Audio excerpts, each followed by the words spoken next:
Olá, eu sou Felipe Recondo e este é o Sem Precedentes, o podcast do Jota em que nós discutimos o Supremo e a Constituição.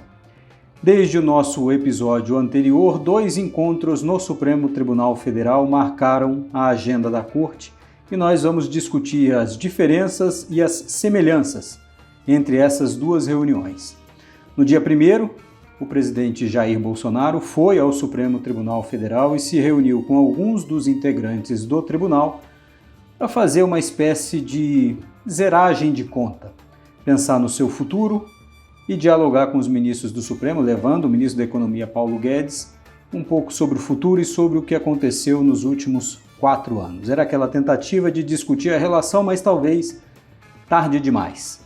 E nesta semana em que nós estamos gravando este episódio, o presidente eleito, Luiz Inácio Lula da Silva, foi ao tribunal e aí se reuniu com praticamente todos os ministros, com exceção do ministro Luiz Roberto Barroso, que estava fora do país, para estabelecer diálogos com o tribunal e, como ele mesmo disse, como outros integrantes do tribunal disseram, para reestabelecer um clima de normalidade entre os poderes. Obviamente, para o presidente Lula, essa é uma relação importante que se estabelece, mas para o Supremo igualmente, porque o tribunal, como a gente já vem dizendo aqui faz muito tempo nos nossos episódios, o tribunal viveu as turras com o executivo nesses últimos 4 anos e também anseia por algum tipo de normalidade nos próximos anos. Então, para discutir as diferenças, semelhanças e o que nos chamou a atenção desses 2 encontros, o nosso time completo do Sem Precedentes, Tomás Pereira, da FGV Direito Rio, Juliana Cesário Alvim, da UFMG, Diego Werneck, do INSPER. Diego, eu queria começar com você perguntando o que te chama a atenção, e uma das coisas eu já levanto a bola, porque a gente já vem conversando sobre esse tema há alguns dias, né? Eu não me recordo exatamente da última vez, das 2 coisas, que um presidente que está saindo vai ao Supremo, porque reuniões dentro do Palácio do Alvorada, eu me recordo, o presidente Lula teve reunião, o presidente Michel Temer teve reunião com o tribunal quando estava de saída, mas um presidente ir ao Supremo dessa forma e com toda a articulação que houve para isso, eu não me recordo. E da mesma forma, um presidente que está entrando, assumindo a presidência, há 2 meses de assumir a presidência, ir ao tribunal para se reunir com seus integrantes. Então, queria ouvir de você, o que te chama a atenção nesse quadro? Pois é, Felipe, fiquei pensando nisso, né, vendo essa cena. Não lembrou também de quando isso teria acontecido de novo na história, pelo menos na história dos anos 90 para cá, o pouco que a gente acompanha. Acho que parece um gesto novo, fora do normal, mas um gesto fora do normal que é importante para sinalizar a volta à normalidade, né? Acho que é um pouco o reconhecimento de que não dá para entrar na presidência depois de 4 anos de governo Bolsonaro e o que representou para o Supremo esse governo Bolsonaro, né? Não dá para querer começar a presidência nova fingindo que nada aconteceu, fingindo que, né, foi só um pequeno bug no sistema, só um pequeno, né, uma poeirinha ali no mecanismo. Não, acho que é uma sinalização de que, para que as coisas voltem ao normal, precisa de um gesto diferente. Um gesto que sinaliza, e aí em várias dimensões, né, a gente poderia pensar, um gesto que sinaliza também outra coisa com relação à colegialidade. Então, esses ministros todos lá. É interessante pensar que, durante o governo Bolsonaro, o mero fato de você ter reuniões, né, do Bolsonaro, teve uma reunião com o presidente Toffoli, teve reunião com o Fux, em alguns momentos isso aconteceu, né? Teve com o ministro Alexandre, teve com o ministro Gilmar, mas tudo separado, né? Separadamente e sempre potencialmente controverso, né? Eram reuniões que nunca eram vistas com normalidade. Ou as pessoas criticavam o gesto do Bolsonaro, ou criticavam o ministro ter recebido, criticavam o que teria sido conversado. E é interessante que um gesto fora do normal, como esse, né, do presidente eleito conversar com todos os ministros, seja incontroverso. Acho que, né, parece ter sido uma coisa absolutamente institucional, difícil imaginar qual o problema, por que poderia ser criticável. Ao contrário, acho que esse gesto do Lula, é difícil ver uma aresta, enquanto no governo Bolsonaro, todas as reuniões que ele tinha aresta, né? Era como se visitas do presidente Bolsonaro, encontros com o Bolsonaro, fossem assim, um objeto pontiagudo que não importa muito onde caísse no Supremo, ia gerar algum tipo de tensão, algum tipo de crítica, e eu acho que é bem diferente nesse cenário atual. O Diego, me parece até, em determinado momento, você falou de pontiagudo, eu me recordo uma vez que o presidente Bolsonaro foi ao Supremo para se encontrar com o ministro Toffoli, ali no começo da pandemia, que ele levou empresários, atravessou a Praça dos Três Poderes caminhando e tal, e o presidente Toffoli nem no Supremo estava naquele dia. Ele saiu de casa para ir lá receber o presidente, porque foi avisado que o presidente queria ir. E a definição dos ministros do Supremo foi: isso aqui é uma casca de banana. Não era simplesmente um encontro para realmente estabelecer algo institucional. Era isso que você falou, pontiagudo, eu lembrei da metáfora, era uma casca de banana. Faz todo sentido, né? É como se fosse uma casca de banana ambulante, né? A guarda tinha que estar sempre alta. Como se fosse, né? Pensa, o Supremo no governo Bolsonaro tinha que estar com a guarda alta o tempo todo. E a gente lembra até de alguns encontros informais, e não é demonizar encontros informais, por exemplo, quando foi a residência do ministro Toffoli para, sei lá, assistir um jogo de futebol, ou quando o ministro Nunes Marques ia ao Palácio da Alvorada para assistir jogo com o presidente, e coisa que o valha, o presidente Lula também fazia isso durante o seu mandato, recebia no Palácio da Alvorada, às vezes fora da agenda, ministros do Supremo e ninguém ficava sabendo, para tomar uísque, para conversar, etc. Não é essa a questão, mas de fato esse caráter institucional desses encontros parece muito distinto do que foi agora. Mas imagina um presidente que está batendo o tempo inteiro na sua instituição. O que significa alguém encontrar esse presidente, né? É estranho, né? Exige algum tipo de explicação, né? Diego, é exatamente isso que eu ia mencionar agora. Não só é estranho, como o fato de o presidente ter convidado o presidente Bolsonaro na semana anterior a essa que nós estamos falando. Ele convidou o ministro Gilmar Mendes para ir ao Palácio da Alvorada, ele ainda não havia reconhecido o resultado das eleições, e ele convidou o Gilmar Mendes para ir ao Palácio da Alvorada. E o presidente Gilmar Mendes avisou: olha, não faz sentido eu ir ao Palácio da Alvorada se a presidente do Supremo não for. E aí houve depois o convite para a presidente do Supremo. E a ministra Rosa, que preza pelo colegiado, foi consultar colegas. E o ministro Alexandre de Moraes, até onde eu saiba, não foi convidado para ir à Alvorada. E aí foi falado o seguinte: olha, primeiro, enquanto o presidente não reconheceu o resultado, esse foi o recado do ministro Alexandre de Moraes, enquanto ele não reconhecer o resultado das eleições, não é possível que a gente vá. E segundo, ficou definido que era o presidente Bolsonaro que tinha que ir ao Supremo. E foi assim que foi feito. E aí ele se reuniu com os ministros que estavam lá, e foi uma conversa amena, como tem que ser, obviamente, mas já é uma marca de diferença. E aí, quando o presidente Lula vai, olha, novamente, a ministra Rosa Weber colegiada, né? Quando se acerta que o presidente Lula vai ao Supremo, a ministra Rosa Weber convida todos os colegas, e todos eles aceitam participar.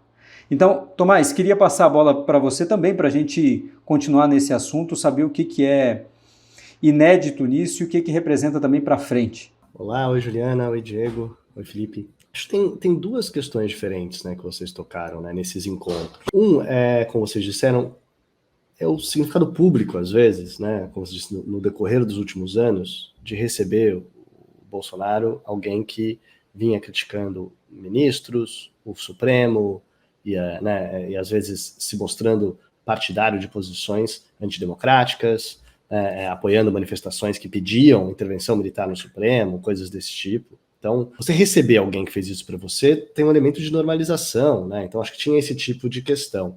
Mas também tem um elemento de Bolsonaro ser alguém que é investigado, né, em diversos inquéritos no decorrer da sua presidência, e que, ao sair, imagina-se que alguns inquéritos, alguns que são anteriores a ele ser ministro, outros que foram abertos depois, com ele, anteriores a ele ser presidente, outros que foram abertos já por atos cometidos na presidência, continuarão. E, né, alguns no Supremo, alguns, inclusive, talvez em primeira instância, né? Então, toda vez que tinham esses encontros, às vezes, o que se corria como uma possibilidade era: tá tendo algum tipo de acordo, né? Tá tendo algum tipo de combinado, e daí também um outro tipo de crítica, né? Que são de dois tipos diferentes, né? Um é: não dá para fazer acordo com quem cometeu o crime, não existe isso. Não tem como fazer esse acordo, seria ilegítimo, ilegal, inclusive, algum tipo desse acordo. Segundo como você falou, né, quem é que pode fazer esse acordo? Né? Às vezes não se sabe certo se é essa a expectativa do presidente ao se encontrar com o presidente do Supremo. O presidente do Supremo tem um voto, tem no máximo algum controle sobre a pauta física. Os outros 10 votos ele não tem controle nenhum Sobre a pauta do plenário virtual, hoje em dia tem muito Menos pouco. ainda. Sobre o resto do judiciário, caso esses processos não sejam julgados no Supremo, menos ainda, né? Então eu acho que tinha um pouco também dessa questão de qual o sentido, por que eles estão indo lá? E daí, nesse final de governo, depois desses 4 anos de ataque, né, é interessante que tem um sentido dessas reuniões que é quase que o oposto, né? Me parece. Me parece que o Bolsonaro, ao final do governo dele, perdendo as suas imunidades, parece querer ir lá como se fosse para sair do governo como sem nenhuma aresta, né? Gente, sem nenhuma Tomás, foi o que eu falei, parecia que ele queria zerar o jogo e falar, olha, o que ficou, ficou, o que foi problema político, quando não era, as pessoas sabem que não era necessariamente só isso, tanto que, por mais que ele quisesse tratar dessa forma, não, a política leva a gente a ter alguns conflitos, mas ele partiu para o conflito pessoal com algumas dessas pessoas, estimulou questões que eram muito mais do que institucionais. É claro que não cabia, e você me permita... Claro, exato, ele pediu...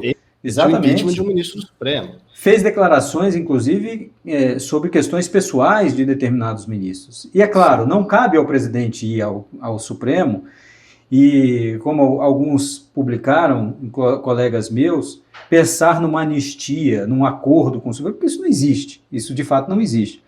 Mas, ouvindo ministros do Supremo, alguns ficaram com a sensação, e não só dos críticos a ele, de que o presidente foi lá para isso mesmo, assim, para tentar botar uma pedra em cima de tudo e pensar no futuro de uma forma diferente. Mas, como você está dizendo, né? Não é assim. E o que eu ia falar e o sentido do Lula, existe uma leitura do Lula que é o oposto, que é alguém que tem diversas críticas ao seu processo, a maneira como ele foi tratado pela instituição do judiciário, a sua condenação, a sua prisão, né, ao resultado daquele habeas corpus no qual foi determinada a sua prisão, por exemplo, né, e a consequência de ter ficado preso por alguns anos por conta daquela decisão. Então, eu não sei, tem uma parte no sentido do Lula, lá como se diz, que é um pouco de voltar à normalidade, mas não é só voltar à normalidade de alguém que estava de fora, é voltar à normalidade de alguém que poderia ter motivos para ter ressentimentos muito profundos de como ele foi tratado por essa instituição. Então, sei lá, eu tenho um sentido meio quase que oposto, assim, me parece que é o Bolsonaro querendo sair de lá, meio que pedindo para os outros não levarem a mal o que aconteceu, e o Lula tem um sentido daquela reunião que é quase que o Lula dizendo, não se preocupem, eu não estou levando a mal, tipo, eu não vou tratar essa instituição a partir dessa mágoa ou ressentimento, né? Eu acho que acho que não dá para ignorar, acho que esse sentido possível dessa reunião, né? Não seria, de novo, eu não estou nem entrando no mérito de votos individuais de cada um desses ministros. Eu estou falando que existe um ministro, um ex-presidente da República que ficou preso há alguns anos e que agora voltou à presidência, e parte dessas decisões passaram pelo Supremo, direto ou indiretamente, seja dando decisões que o afetaram, seja não invalidando antes, não anulando antes. Seja não pautando o habeas corpus dele, por exemplo. Seja não pautando. A ministra Carmen Lúcia estava lá conversando com ele como se nada tivesse acontecido, evidentemente, né, porque não tem que ficar dando satisfação sobre as suas decisões, mas esse era o clima, né? Está lá o ministro Fachin, está lá o ministro Fux, a ministra Rosa, que no processo, na decisão sobre a liberdade dele ou não, ficou naquela posição de ir para lá, para cá, mas de fato tem uma conotação diferente. E essa foto que a gente recebeu aí ou não sei se era da campanha do Lula, de alguém, mas mostrando o Lula saindo da prisão. Você que mandou essa foto aqui para mim, né, Tomás? E agora ele reunido no Supremo Tribunal Federal com todos os ministros, à exceção, como eu disse, do ministro Barroso, que estava fora do país. Então, são coisas bem diferentes. Tinha passado 3 anos, né? Tinham passado 3 anos, em apenas 3 anos, uma mudança imensa, né? E sim, acho que é algo que chama atenção. Juliana, queria chamar você para também nós falarmos disso. O que te chamou a atenção? E que diferenças você acha que a gente deve fazer entre essa postura do Bolsonaro e do Lula? E depois eu quero falar também, mas aí é um segundo capítulo, da reunião que o Bolsonaro teve quando ele foi eleito. Porque essa foi a última vez que eu me lembro do Bolsonaro indo ao Supremo em 2018. Mas num encontro completamente diferente. Mas queria te ouvir. Bom, vou começar falando aqui dos ressentimentos, né? Já que você estava listando aqui os possíveis ressentimentos, lembro mais um, né? A decisão do ministro Gilmar Mendes que impediu o Lula de tomar posse como ministro da Dilma, né? Então cada um ali tem uma decisão. Nossa, tá cheio de ressentimento naquela sala, tá mesmo. Né? Cada um tem a sua ali que poderia ser invocada se o presidente eleito Lula quisesse pessoalizar. Então eu acho que nessas distinções, né, que eu acho que Diego, Tomás e você fizeram, para mim o que chama muito a atenção é essa dimensão entre pessoalização e institucionalização. Né? Enquanto o Bolsonaro fazia um esforço para pessoalizar tudo, seja ofendendo ministros individualmente, seja tomando tudo de maneira pessoal, seja agindo de uma maneira completamente imprevisível, totalmente ligada a uma atuação que ele ia ter ali na hora, que não orientada por um objetivo institucional, e o contraste com o Lula, né? Na linha do que o Tomás falou, que é abrindo mão de eventuais rusgas aí pessoais para dar um caráter totalmente institucional para essa reunião, para a discussão, para o tema que está sendo discutido e que se reflete na foto mesmo da reunião, né? Uma reunião institucional no Supremo, pública, falando de assuntos de interesse público. Juliana, me permita só um comentário, você falou dessa parte de interesse público, mas se você não achou interessante também que os ministros começaram a falar sobre temas, me pareceu assim, uma das coisas que eu olho na reunião e me chamou a atenção, e eu fiquei na dúvida, né, é a cobrança ou a sugestão de ministros do Supremo de, tem que investir nisso, tem que investir naquilo, ou o ministro Nunes Marques se fala, precarização do trabalho. Eu achei isso meio esquisito. Eu achei também, eu achei curioso, mas eu achei que de alguma maneira, para mim, me revelou uma certa ascendência ali do Lula, no sentido das pessoas irem comunicar de fato suas insatisfações. Não sei, fiquei um pouco com essa impressão, né? Que seria, eu acho que qualquer pessoa encontraria o presidente e falaria, olha, mas não esquece de tal coisa, né? Só que os ministros supremos fazendo esse tipo de... Não parece assim aquela falta de diálogo que havia e agora eles estão podendo dialogar de novo? Porque tem aquilo, né? A proximidade excessiva entre Supremo e Executivo pode ser deletéria. Mas me parecia que não tinha nada, tinha gente ali que não queria sequer cruzar o caminho com o presidente Bolsonaro porque não sabia o que podia acontecer. Era, como acho que o Diego mencionou, imprevisível, era uma possível casca de banana ou algo pontiagudo. Agora não, né? Você virava trampolim para alguma coisa que ele queria falar. Para uma manchete, né? Ou trampolim ou João Bobo, né? Porque ele dava uma porrada, uma crítica e isso fazia bem, inclusive, para ele e para os seus apoiadores, né? Mas você não achou, Juliana, esse negócio de ficar... Não, pense nisso, pense naquilo. Achei curioso. Agora, uma coisa que eu queria levantar também, uma pergunta, porque o Diego começou, né, perguntando se a gente lembrava de uma circunstância em que isso tivesse acontecido. Um presidente eleito, antes, de fato, de tomar posse, se reunir com os integrantes todos do Supremo numa reunião formal. E aí eu perguntaria o contrário, né? Quando foi a última vez que a gente viu também um presidente derrotado, assim, ato contínuo da sua derrota, tentar marcar uma reunião com o Supremo para alguma coisa que não estava muito clara, sem ter feito nada pelos canais institucionais, como reconhecer o próprio resultado da eleição naquele momento, né? Então, acho que os ineditismos estão para os dois lados. Verdade. E revelam essa contradição, essa oposição, mais uma vez. E nesse caso de marcar a reunião, como eu mencionei aqui antes de passar a bola para você, 2018, o presidente Bolsonaro eleito ligou para o presidente Toffoli, na época, e falou que queria visitar o tribunal quando viesse a Brasília. Foi o que ele fez. Tem uma cerimônia no Congresso Nacional e depois o presidente Bolsonaro foi ao Supremo. Mas ele se encontrou apenas com o presidente Bolsonaro. E veja que situação também. Nessa reunião estavam os 3 filhos do presidente, apenas, o general Heleno e mais um assessor que eu não me lembro quem era, mas eram só essas pessoas. E os ministros não foram convidados também, não foram convidados. Mas era uma reunião completamente diferente, era uma reunião meio que para quebrar gelo, para se apresentar, depois daquela campanha em que muita coisa foi falada sobre o Supremo. De fato, dessa vez é alguém que já lidou com o Supremo, alguém que indicou algumas daquelas pessoas e que vai tentar reestabelecer com o tribunal um outro tipo de relação. E a base de comparação, no final das contas, acaba parecendo positiva, né? A gente sempre falava isso, eu acho que, não me lembro se o Diego ou o Tomás, ou mesmo se foi alguém da FGV que fez essa conta, mas que ou foi lá no Mar Incógnito, Diego, o grupo de pesquisa que você coordena, mostrando que, em média, as ações diretas de inconstitucionalidade são julgadas no governo seguinte, né? Se contesta uma lei aprovada nesse governo, muito provavelmente ela vai ser julgada só no outro governo.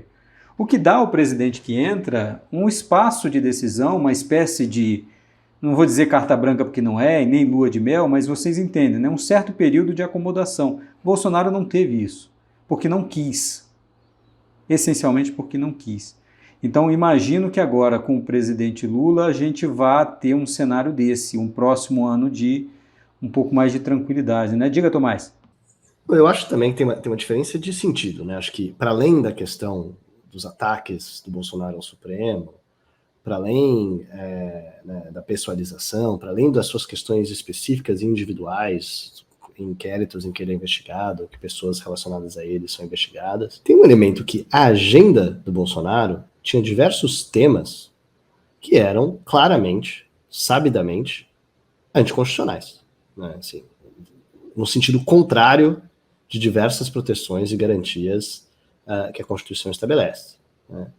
Então, acho que também tem um elemento de ter um limite, por mais boa vontade que você possa imaginar que um tribunal possa ter com um presidente da República e suas políticas, né, mais à direita ou mais à esquerda, a Constituição estabelece alguns limites específicos. Claro. E se você quer, sei lá, coisas que foram ditas na época, né, se você quer liberar para todo cidadão passar a estar armado e a liberar policial para poder executar. Proibir professor de falar certas coisas em sala de aula. Não tem jeito, né? E tem um elemento que basicamente o sentido das políticas principais do Lula são opostos, né? São sentidos de concretização. Não estou dizendo que o Lula não possa, no decorrer do seu governo, aprovar ou apoiar leis ou que possam ter alguma violação constitucional, não é isso, né? Qualquer presidente pode extrapolar competências, limites específicos, né? Não, ele teve pela primeira vez, inclusive, medida provisória derrubada pelo Supremo, inclusive pela falta de urgência e relevância, foi dele.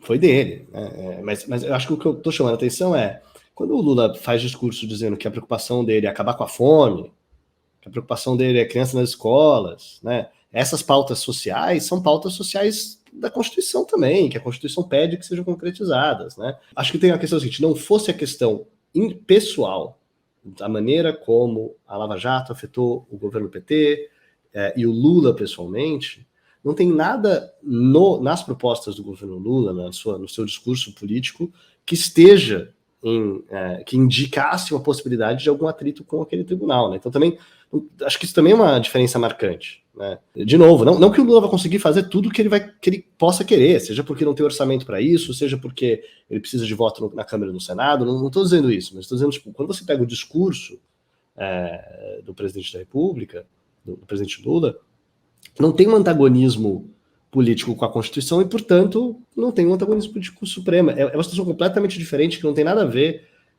para além, né, desse tipo de ataque, né? Então, o Bolsonaro tinha as duas coisas, né? Somavam-se as duas coisas, somavam a parte pessoal dele do ataque ao Supremo, mas somava também que o discurso político dele naturalmente estava em confronto com a função do tribunal. Eu acho, o Tomás, e já passo a bola para você, Diego, eu acrescentaria uma terceira coisa.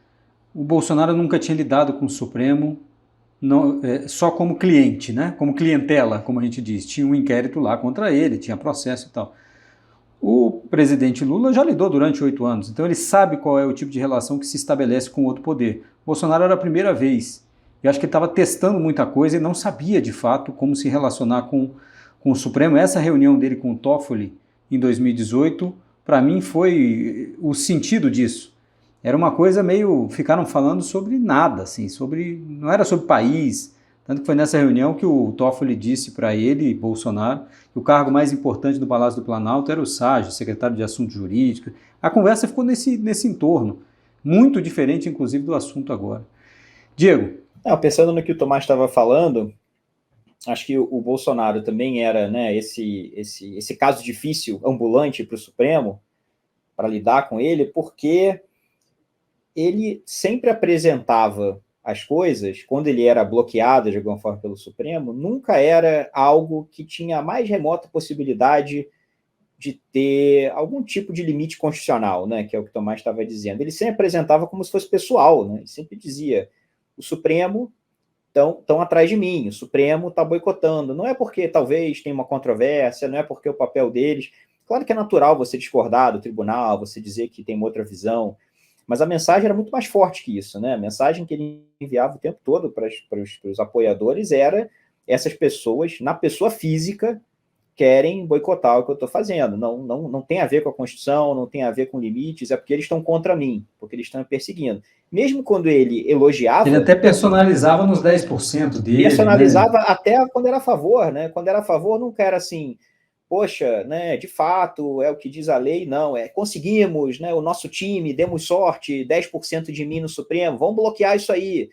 E, na melhor das hipóteses, ele transformava numa briga de conservadores contra progressistas, na melhor das hipóteses, num dia bom ele fazia isso.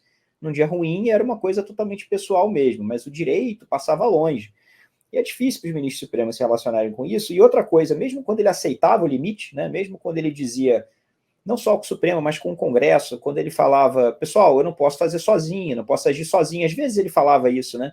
Era sempre também para se esquivar de responsabilidade, nunca era para dizer o que dá para fazer de comum acordo com as instituições, até onde eu consigo ir, que cada um dentro do seu papel vai permitir um campo de ação possível. Não, era sempre assim, eu queria fazer isso, mas estou de mãos atadas, não posso, né?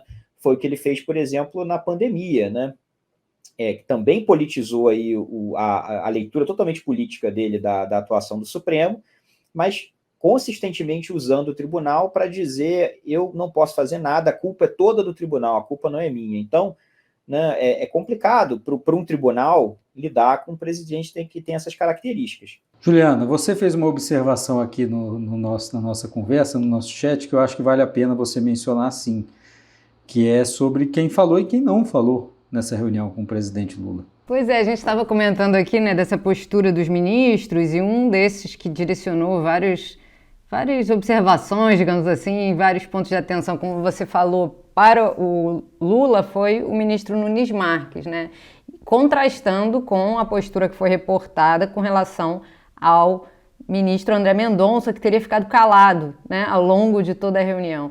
E aí fica um pouco a pergunta, né, será que isso indica algo sobre a postura que eles terão dentro do tribunal com relação ao novo governo, né? Muito a gente já falou aqui sobre eventuais diferenças que possam haver com relação a esses dois ministros, embora nos seus julgados estejam muito alinhados, né? Se coloquem de maneira muito alinhada numa divergência que está muito permanente agora no tribunal. A gente tem sempre visto os dois atuando no mesmo sentido, mas tem estilos diferentes, trajetórias diferentes, e é uma coisa que a gente colocou aqui já há bastante tempo, que é, saindo o Bolsonaro da presidência, como se comportarão, né? Da mesma maneira ou de maneiras diferentes, e, bom, nessa primeira reunião se comportaram de maneira diferente. Não sabemos se isso vai se refletir nas decisões. Você sabe que eu tinha uma curiosidade, Juliana, eu pedi para o pessoal do Supremo só me avisar.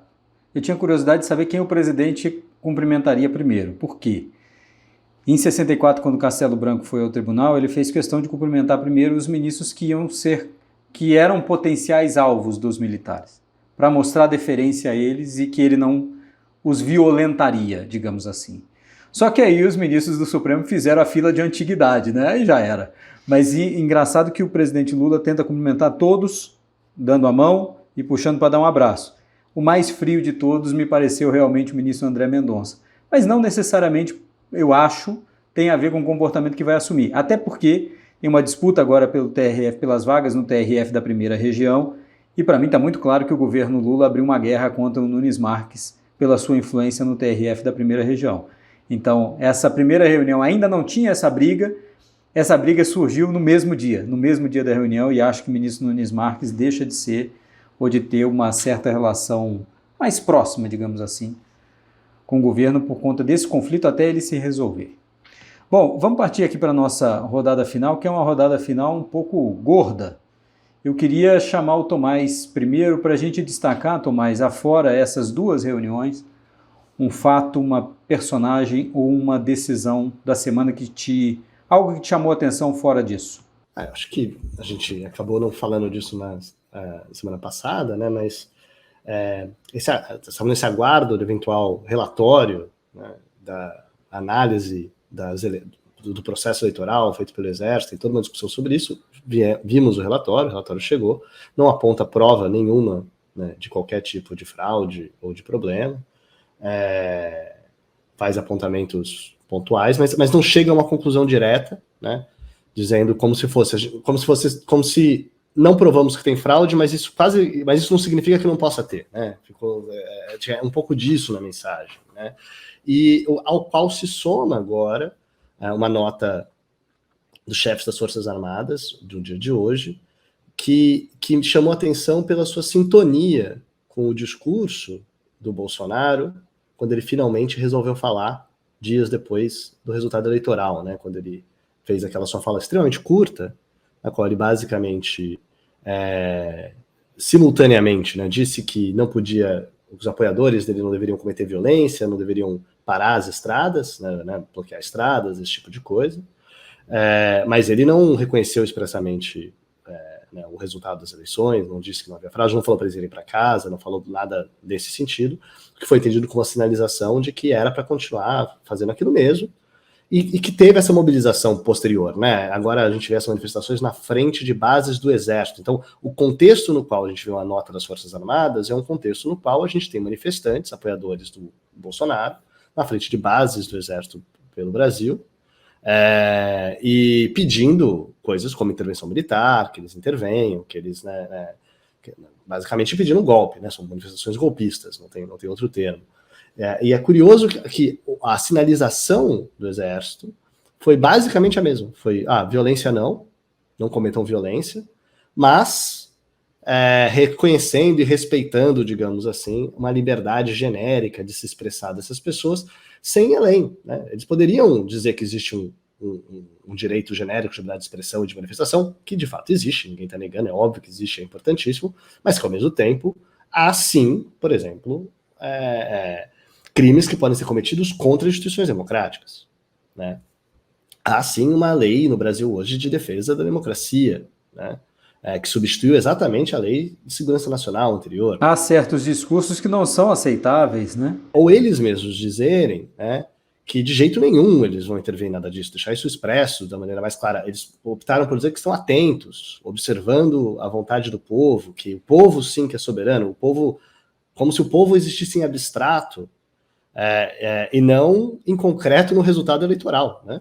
A gente tem uma manifestação do povo soberano no resultado da eleição, né? Se eles são, digamos, se é isso que eles obedecem, a consequência lógica de alguém que reconhece o respeito das eleições é dizer, o povo falou, e o povo soberano falou, e elegeu, né, o Lula como presidente da República. Então, eles não foram nesse sentido, e tem até uma parte curiosa em que eles falam que tem que respeitar os poderes, e eles mandam uma frase curiosa, né, que é especialmente o legislativo, né? É curioso, depois de tantos anos do chefe do executivo, do Bolsonaro, né, se colocando num discurso populista de um tribuno do povo, né, quase como esse discurso de eu que sou chefe do exército, né, eu que represento o povo, né, nessa linha majoritária. É curioso que o exército em nenhum momento no passado fez uma nota dizendo Bolsonaro não, na verdade o principal é o legislativo, né? Então é curioso agora que temos um novo presidente, Bolsonaro está de saída, que temos eleição de lideranças bolsonaristas no Senado, né, novas no Senado, que eram desse governo, eles falando que especialmente o legislativo. Especialmente o legislativo não, né? Especialmente a Constituição fala em harmonia entre os poderes, né?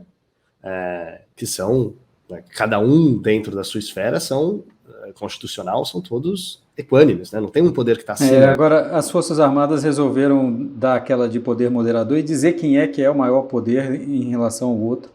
Isso é muito maluco, inclusive, falarem disso, né? Como você mencionou, né, Tomás? É o povo, não é? Pensei que quem definia e dava um pouco das diretrizes era a Constituição. O povo falou, mas parece que eles não aceitaram. E deixo aqui uma dúvida, te interrompendo já, Tomás, que eu não sei se o alto comando dessas forças estava ciente dessa nota. Então, e já que a gente tocou nesse assunto, só para deixar claro, é claro que os poderes diferentes são eleitos de maneira diferente, né? E tem relações diferentes no processo eleitoral. Mas eu queria chamar a atenção que quando a gente fala de vontade do povo no desenho institucional brasileiro, é exatamente a sobreposição da vontade desses poderes que você pode, de alguma maneira, falar como sendo a representação institucional.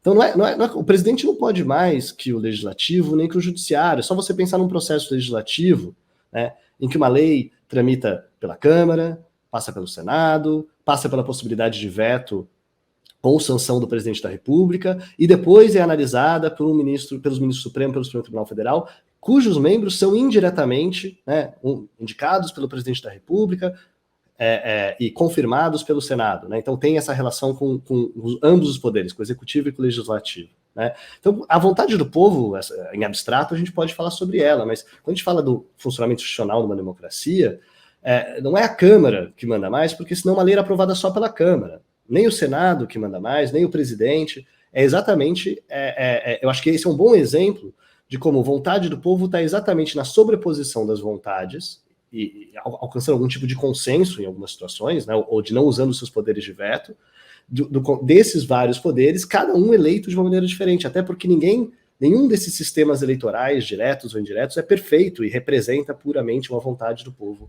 em si. Então, uma nota paralela quase, mas eu acho que dado que foi dito isso, né, que tem um sentido que parece ser perigoso de dizer esse tipo de coisa na nossa democracia atualmente, acho que é importante deixar claro que é isso que a gente fala às vezes sobre como o conflito entre esses poderes, o conflito não o conflito fratricida entre eles, né? Mas o conflito das vontades, o exercício de seus poderes e prerrogativas, de seus poderes de veto, de seus poderes de iniciativa entre eles, e o resultado disso, que de fato, numa democracia, uma república, uma democracia institucionalizou esses poderes, é que existe a vontade do povo, e ninguém tem acesso direto a essa vontade do povo. As Forças Armadas não podem dizer que elas representam mais, e muito menos dizer que elas acham que o legislativo representa mais, né? Porque não é isso que a gente estabeleceu. Exatamente. Bom, vou chamar a Juliana, também, Juliana, para você apontar aí uma decisão, um fato, personagem da semana. Eu destacaria, então, essa decisão, que na verdade foi da semana passada, né? Sobre a questão dos despejos, né? Uma ação de relatoria do ministro Barroso, em que havia sido determinada a suspensão dos despejos em razão da pandemia e houve algumas prorrogações dessa decisão, né? E agora o ministro Barroso ele proferiu uma nova decisão que foi acompanhada, né, sua posição pela maioria dos ministros, dizendo, né, que acabou esse período, a peculiaridade do período da Covid se encerrou e que agora então é necessário um regime de transição para aquelas ocupações coletivas que não se regem pela lei do inquilinato, ou seja, aquelas que não têm um contrato de locação. É interessante essa questão da transição, né, porque eu acho que coloca aí mais um capítulo nessa empreitada do Supremo com relação aos litígios estruturais. Acho que até falei disso no Fato da Semana da última semana, mas eu acho que esse é uma inovação, né? E ele viabiliza no seu voto essa transição ao determinar a criação, né, nos tribunais de comissões de conflitos fundiários, e ele usa como modelo o que tem sido feito, segundo ele, de maneira bem sucedida pelo Tribunal de Justiça do Estado do Paraná. E estabelece, com base na legislação e normas que já estariam colocadas, alguns requisitos, né, para essas remoções. E aí, os votos divergentes, que são do ministro Nunes Marques e do ministro André Mendonça, eles até dizem que a criação dessas comissões podem ser uma iniciativa salutar, mas que não poderiam ser impostas aos tribunais pelo STF, né? Acho que essa é a discussão que tá colocada aí nesse caso, né? E acho que vale a pena pensar um pouco, né, sobre esse mecanismo, se seria de fato o papel do Supremo estabelecer esse tipo de alteração institucional nos tribunais, se isso seria algo que caberia talvez, se fosse se considerar que deveria ser feito de uma maneira uniforme, né, ao CNJ ou não, se os tribunais têm autonomia para definir isso, mas acho que um elemento que é relevante pensar é que nas decisões estruturais desse tipo, né, que envolvem planos, que envolvem medidas, inclusive para outros poderes, há determinações para executivo, eventualmente legislativo, né? E aí talvez com mais razão poderia haver determinações para o próprio judiciário. Então acho que esse é um argumento, né?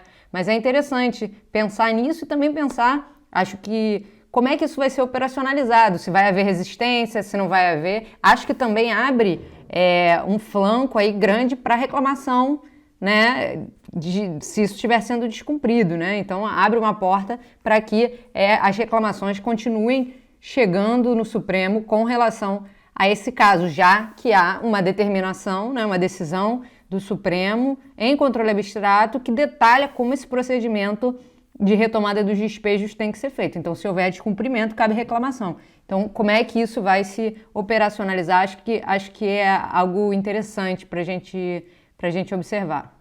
Maravilha. E para fechar, Diego Werneck, o que você aponta? Vou começar só fazendo um breve reparo. Você mencionou, Felipe, o Mar Incógnito, né, a rede de pesquisa empírica em direito. Só para adicionar a informação, eu coordeno com o professor Rogério Arantes, da Universidade de São Paulo. O que eu ia destacar é essa ação penal que está, né, sendo julgada pelo Supremo, tendo como réu o deputado federal Silas Câmara. E na sessão de quinta-feira, né, quando já tinha alguns votos pela condenação, o ministro André Mendonça indicou que ia pedir vista dos autos. E aí alguns ministros até anteciparam, duas ministras, se não me engano, a Rosa Weber e a Carmen Lúcia, anteciparam Exatamente. Seu voto, né, formando 5 votos pela condenação. E o que causou espécie, não só, né, em nós, mas nos próprios ministros presentes na sessão, é que esse pedido de vista vem no momento em que falta cerca de 3 semanas para a prescrição, né, para incidir a prescrição dessa pretensão punitiva. Ou seja, né, o pedido de vista for devolvido daqui a 10 dias, talvez já fique muito difícil de você conseguir colocar isso numa sessão a tempo de terminar o julgamento, né? Então, isso foi discutido na sessão. Os próprios ministros levantaram isso como algo que geraria perplexidade, né? Pedir vista a essa altura do campeonato, tão perto assim da prescrição. E um problema adicional é que o ministro André Mendonça, né, há registros dele manifestando, né, apoio, muito apreço pelo deputado Silas Câmara no contexto da sua chegada no Supremo, né? Teria dito que tinha sido um ombro amigo nessa caminhada até o Supremo. O ministro do Supremo tem apoios políticos, isso é da vida, né, dos ministros do Supremo em Brasília, chegam lá com apoio de políticos também, mas é bastante, né, problemático que se peça vista nessa altura do campeonato, nesse contexto, para um réu, nesse caso, com relação ao qual se fez esse tipo de manifestação. Os ministros reclamaram, e com razão. E me chamou a atenção também que foi um pedido de vista conjunta, né? Eu não sei se isso já tinha acontecido. O ministro Toffoli se juntou à vista. Mas se juntou, hein, Diego? Depois de o ministro André ser muito criticado pelo pedido de vista, o próprio ministro Lewandowski pediu a palavra para defender o seu direito regimental do pedido de vista, porque ele estava sendo muito contestado pelos colegas. E aí depois o ministro Toffoli sai em socorro e também diz que está pedindo vista. Um pouco daquilo de dividir um pouco o negócio, de querer dar um certo apoio também. E o que me chamou a atenção, sabe, Diego, é que se o ministro André Mendonça tivesse pedido vista e dito, eu trago na próxima sessão, claro, não ia fazer a menor diferença, não ia ter problema algum, quarta-feira está aí. Mas foi um pedido de vista até sem esse prazo. Acho que ele não quis se comprometer também com o prazo. Eu acho que você não mencionou um dos fatos que é o mais importante nesse caso, inclusive, que é a acusação contra o deputado, que é de rachadinha. Então é um caso em que muita gente está prestando atenção. Ele estava previsto, inclusive, para ser julgado no meio do processo eleitoral. e aí ele foi tirado. Mas imagina julgar um caso de rachadinha no meio do processo eleitoral, sabendo que um dos filhos do presidente é acusado disso também. Então isso também chama atenção na minha visão. Eu ia só complementar o Recondo em relação a você chamar a atenção do comportamento do ministro Toffoli e do ministro Lewandowski. Eu ia chamar a atenção que ambos estão em sintonia com comportamentos anteriores desses mesmos ministros. O ministro Lewandowski, com frequência, nesse tipo de disputa, se manifesta em defesa do exercício desse tipo de prerrogativa, né, o pedido de vista regimental pode pedir, assim como quando ele era presidente, ele era muito cioso dos seus poderes de controle de pauta, porque ele entendia como sendo um poder dele enquanto ministro e assim por diante. Eu acho que a gente vai achar manifestações nesse sentido do ministro Lewandowski no passado. Do ministro Toffoli, eu chamo a atenção que esse comportamento de ter um ministro que está sendo muito criticado pelos outros, né, de uma maneira muito intensa, e ele se manifestar dando um momento de apoio, solidariedade, né, colocando-se junto àquele ministro, dessa maneira não deixando ele sozinho, me lembrou quando houve a cautelar, uma decisão sobre a qual a gente escreveu, dizendo que foi uma das piores decisões da história do Supremo, né, Diego, do ministro Cássio Nunes Marques, determinando a abertura dos cultos na Páscoa, né, em que o ministro Nunes Marques teria ficado sozinho, extremamente criticado pelos outros, não fosse o ministro Toffoli, sem nenhum voto, sem nenhum argumento, sem nenhuma manifestação, sem nenhuma frase que não seja acompanhe o ministro Cássio Nunes.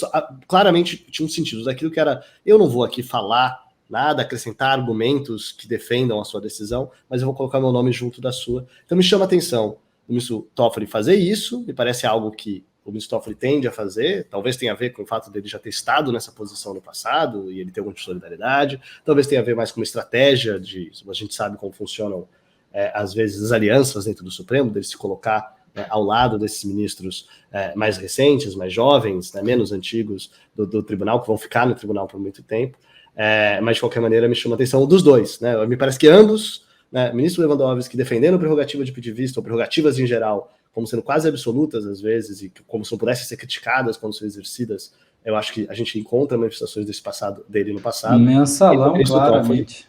Mensalão, claramente, e talvez tenha inclusive a ver com isso, né, essa relação, e o ministro Toffoli se colocando ao lado daquele que está sendo criticado, né, como para não deixar aquele ministro sozinho, chama também a atenção como sendo algo típico, talvez seja muito grande, mas algo muito típico que acontece toda hora, mas eu diria que me parece ter precedentes, digamos assim, no comportamento desse ministro.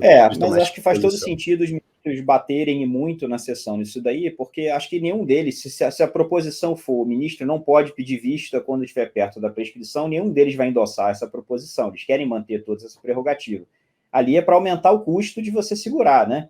Estão batendo para dizer, estamos de olho, estamos vendo o que está em jogo aqui, quão perto está da prescrição, então faça isso como o Felipe falou, né? Então devolva na próxima sessão, devolva logo. Acho que essa que é a ideia de você fazer essa crítica também. Só achei... E a gente viu então já que a gente falou disso, já tem uma disputa de responsabilidades muito comum quando isso acontece, né? Não é a primeira vez que a gente vê isso. Verdade. Então, claramente, os ministros querendo dizer que caso prescreva a responsabilidade, então, é do ministro André que teria pedido essa vista, né? E caso ele não devolva a tempo, seria a responsabilidade dele a prescrição. E o ministro André querendo dizer que a denúncia antiga foi recebida, que o Supremo que devia ter julgado isso antes, né? Então, a gente já vê, isso não é a primeira vez que a gente vê, e a gente vai continuar essa disputa de narrativas, né? Quem é responsável quando acontece uma pressão? É quem pediu a vista? É o presidente que não pautou? É o relator? É o MP, que a gente teria que analisar como foi a atuação do MP no decorrer desse processo? Então, a gente sempre vê esse jogo de responsabilidades um pro outro, e que é muito comum, inclusive, dentro do contexto geral das críticas que se fazem à capacidade do Supremo de julgar esses processos criminais que envolvem pessoas com foro privilegiado, foro prerrogativa de função, foro no Supremo Tribunal Federal. Bom, vamos ver, eu acho que não vai prescrever nada, vai ser julgado mas ficamos aí com um recado que foi dado ao ministro André Mendonça. Mais uma vez, Diego, Juliana, Tomás, mais uma vez obrigado e até semana que vem com mais um episódio do Sem Precedentes. Até lá! O Jota desenvolveu uma plataforma inteligente para quem trabalha com política. Agora ficou mais fácil antecipar cenários, ficar por dentro dos bastidores políticos e utilizar as nossas ferramentas inteligentes de análise de dados para ter mais previsibilidade institucional nos 3 poderes. Tenha acesso aos nossos alertas e apostas da semana, análises políticas exclusivas e reuniões com os nossos especialistas, relatórios especiais, ferramentas de inteligência artificial e eventos exclusivos com as figuras mais importantes da política nacional. JPRO Poder, a plataforma número 1 de relações governamentais no Brasil.